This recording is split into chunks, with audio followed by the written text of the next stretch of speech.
আসসালামু আলাইকুম। আজ বসন্ত নয়, আজ বিরহ। প্রিয় দর্শক, এটাকে বানর বলা হবে না, এটা হনুমানের একটি জাত। তো ওর আমি অনেক ছবি টবি উঠালাম। ও দৌড়াতে দৌড়াতে অনেক ক্লান্ত হয়ে গেছে। ওর জন্য বিস্কিট নিয়ে আসছিলাম, কলা খুঁজছিলাম, কিন্তু কলা আসলে দোকানে পাওয়া যায়নি। আমি অন্য জায়গা থেকে চেষ্টা করব ওকে কলা খাওয়ানোর জন্য। আর সবাইকে অনুরোধ করব, আপনারা ওকে ডিস্টার্ব করবেন না। ও একা হয়ে পড়েছে, হয়তো দিক ভুল করে চলে এসেছে।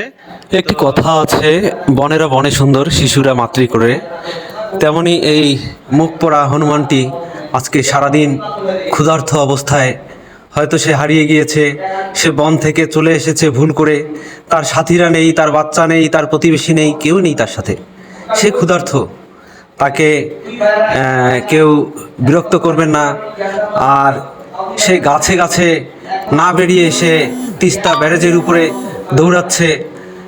সে জানে না সে পড়ে গেলে আত্মহতি হবে, সে মারা যেতে পারে।